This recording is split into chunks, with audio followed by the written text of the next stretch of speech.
बच्ची जाग उठी। विनोद और ममता की शादी को 6 साल हो गए थे, पर उनका कोई भी बच्चा नहीं होता।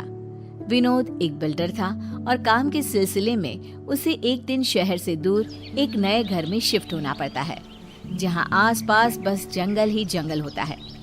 ममता अपने घर लक्ष्मी नाम की एक औरत को काम पर रख लेती है। एक दिन जब लक्ष्मी और ममता रसोई में खड़े बात कर रहे होते हैं, मैडम जी, वो मैं ना कल काम पर नहीं आऊंगी, मुझे कल डॉक्टर के पास जाना है।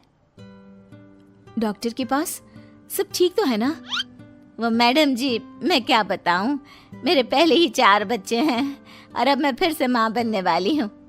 हम गरीब लोग कैसे इसको पालेंगे, इसलिए अब हम और कोई बच्चा नहीं चाहते।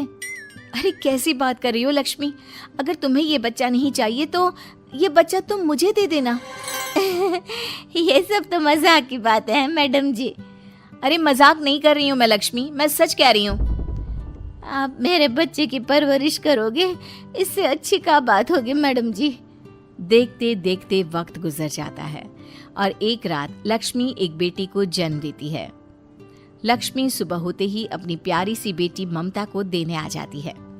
लीजिए मैडम जी, अब आज से ना ये आपकी बेटी है।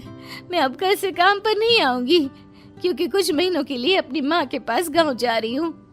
ममता ये खुशखबरी विनोद को देने के लिए उसके पास बच्ची को लेकर जाती है।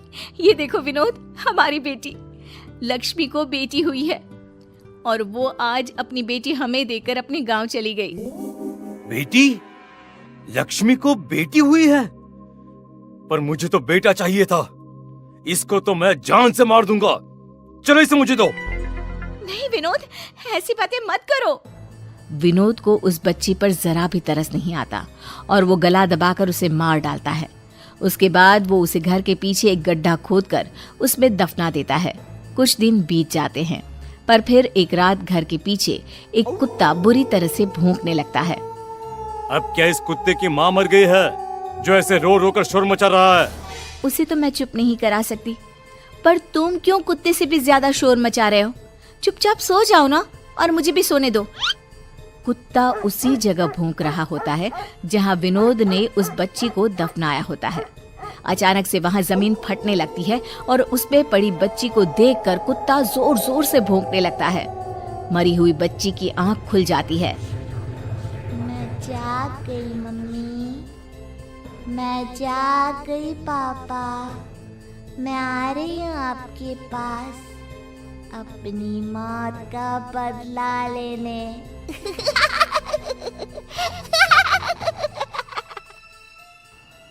अगली रात ममता पानी पीने के लिए रसोई में जाती है और उसे वहां एक दूध की बोतल दिखाई देती है। बोतल के पास एक डरावनी बच्ची खड़ी हुई दिखाई देती है जो और किसी को नहीं देखती। दूध की बोतल? पर हमारे घर में तो कोई बच्चा नहीं है। तभी ममता को एक छोटे से बच्चे की रोने की आवाज आने लगती है।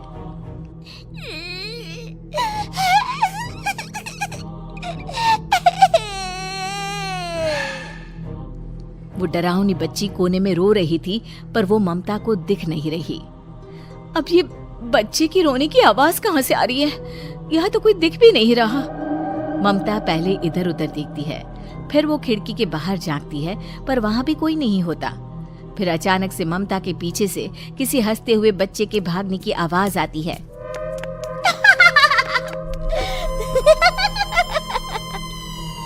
ममता पीछे मुड़कर देखती है, पर उसे कुछ नहीं दिखता, बस बच्चे की हंसने की आवाज आती है। कौन है आखिर यहाँ? मेरे सामने आओ। माँ, मैं हूँ। मैं और माँ? कौन है? यहाँ सामने आओ। ममता बहुत डर जाती है और भागते हुए अपने कमरे में जाकर कंबल ओढ़कर सो जाती है। सुबह उठकर उसे लगता है कि बस वो एक डरावना सपना था और कुछ नहीं। पर फिर शाम को जब ममता अपनी अलमारी में कपड़े ठीक कर रही होती है, तभी उसे वहां छोटे बच्चों के कपड़े और खिलौने मिलते हैं। ममता उसमें से एक गुड़िया को हाथ में उठाती है। अब ये क्या है? ये सब यहाँ कैसे आ गया? मम्मी, मैं आ गई। ममता डरकर उस गुड़िया को दूर फेंक देती है। गुड़िया तभी एक डरावनी बच्ची का रूप ले लेती है। तुम बहुत बुरी माँ हो, तुम मुझे बिल्कुल प्यार नहीं करती। तुम्हारी माँ नहीं हूँ। डरावनी बच्ची हवा में उड़कर आती है और ममता के गले से चिपक जाती है। तुम ही मेरी माँ हो, समझी? मार डालूंगी तुमको अगर दोबारा ऐसा बोला तो। छोड़ दो मुझे, मैं मर जाऊंगी, छोड़ दो मुझे।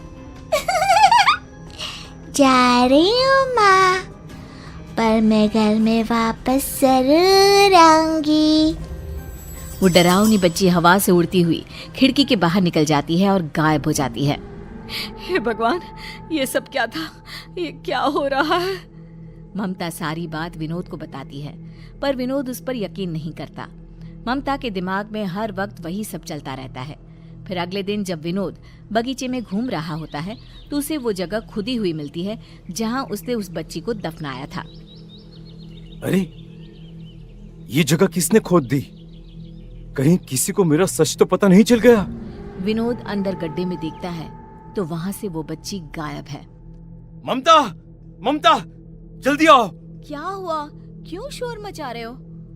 ये देखो, यहाँ किसी ने खोदा और वो बच्ची की लाश भी यहाँ से गायब है।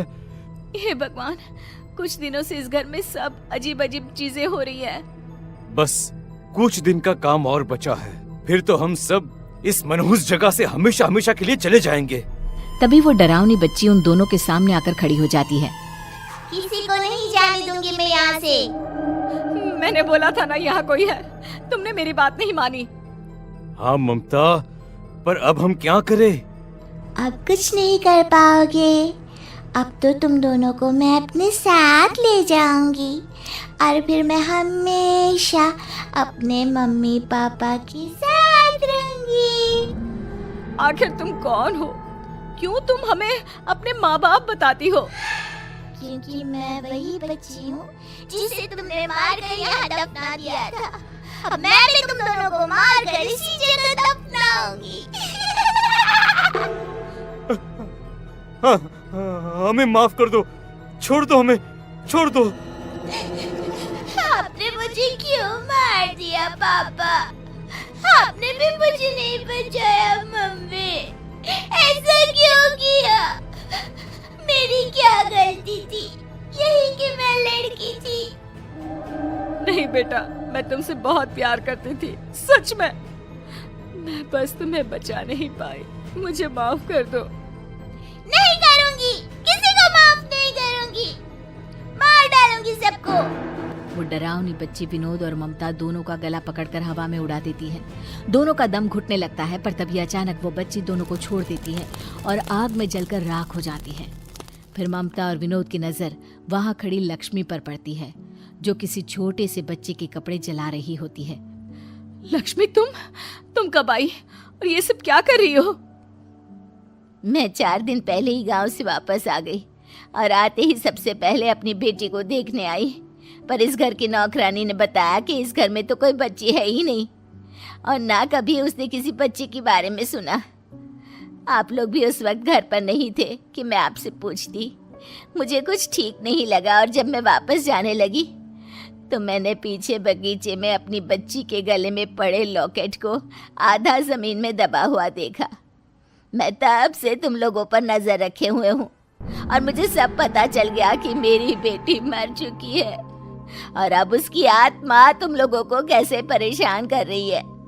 मैं उसके बाद अपनी बेटी की आत्मा की शांति के लिए पंडित जी के पास गई और उन्होंने मुझे बताया कि जो कपड़े मेरी बेटी ने सबसे पहले पहने थे, अगर मैं उन्हें जला दूंगी तो उसे मुक्ति मिल जाएगी। मेरी बेटी को मैंने मुक्ति दिला दी है और मैंने पुलिस को भी फोन कर दिया है। अब आपको आपके किए की सजा भुगतनी पड़ेगी। ममता और विनोद बहुत रोते गिड़गिड़ाते हैं, पर कुछ ही देर में पुलिस आकर दोनों को अरेस्ट करके ले जाती है। उसके बाद लक्ष्मी वहीं बैठकर खूब रोती है।